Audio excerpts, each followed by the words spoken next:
What's good, everybody? Welcome to the Underground, and if you never heard the name BNYX until 2021, welcome to the party. But since he's been on my radar, BNYX has easily been one of my favorite producers whose career I've watched absolutely go crazy over the past few years. So for today's video, I was just going to do a basic story of BNYX video, but I thought I'd switch it up a little bit. For everyone watching who wants to know about his origin and come up, just continue watching, but if that's not your thing and you just want to hear my opinion on BNYX and where I think his career is headed, use the chapter things on the red bar on the bottom of the video, and you know what I'm talking about, like down there, like click the, you'll figure it out. But everybody, it is my honor and privilege to present shit right here, you gotta know about it.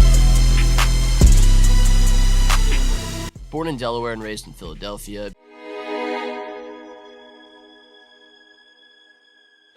BNYX would grow up surrounded by music. He would take piano lessons from ages 7 to 16, and on top of that, the guy's dad was in a Haitian gospel band. Combine that with them having a small home studio, and it makes a lot of sense that BNYX's melodies are so complicated. The guy's clearly very comfortable on a MIDI keyboard. But after being put on the hip-hop artists like Chief Keef and 2 Chainz in high school, BNYX would then start producing in 2016 for smaller artists such as Zeus Ox and Ant Beal. And funny enough, I'd actually heard of Ant Beal way back in like 2018 or 19. He was doing shows with a local artist in my area, but anyways,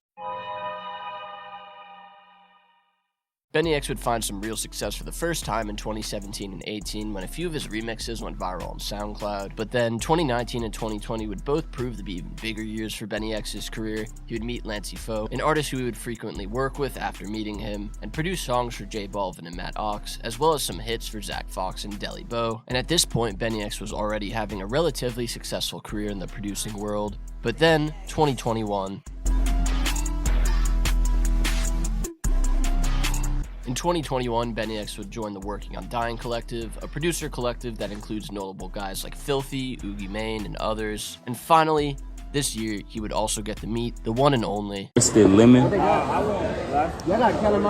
Parmesan crusted wild Alaska. After meeting through a producer Discord, BNYX would produce 5 songs for yeat, 4 of them being on the goated Up To Me project. On top of that, BNYX would also produce 3 songs for Lancey Foux's EP Live Evil, as well as some popular metal remixes off of Whole Lotta Red. 2022 would roll around, and while BNYX didn't have any production credits on yeat's 2 Live, they'd start working together frequently in mid-2022, as BNYX would then go on to produce 6 out of the 12 songs on yeat's EP Life. But it was at this point I really think BNYX would start helping yeat to shape his current sound, as yeat would then give BNYX the Uzi feature with Flawless, obviously a huge look for him in the hip-hop world in general. And in 2023, BNYX would produce 8 out of the 22 songs on yeat's project Afterlife, helping yeat further break away from his usual style of music with house/cyberpunk and rock/grunge inspired beats. I honestly struggle when it comes to describing BNYX's beats, but let's just get into.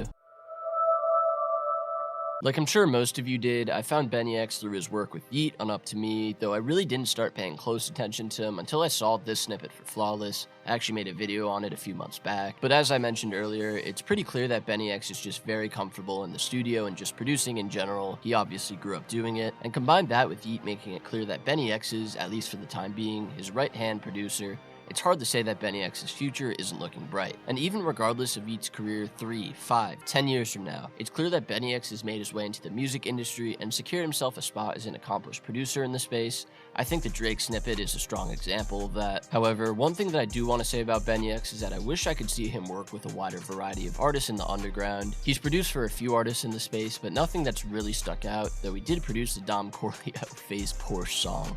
But in particular, I'd like to see him work with guys like Tana, Jace, Destroy Lonely, and maybe something else with Dom Corleo. I feel like those artists in particular, BNYX can make some hits with them. But yeah, overall, the guy's just a super creative producer, and I really think he has a bright future ahead of him. I'm excited to see what happens. But that's all I got for you guys today. Thank you so much for watching. Be sure to comment down below what you guys think about BNYX and the future of his career. Remember, I'll give you a shout out in the next video. Also, like and subscribe with those notifications on so you guys know when I'm uploading content. Thank you all so much for the support. Take it easy, and I'll see y'all next time. Peace.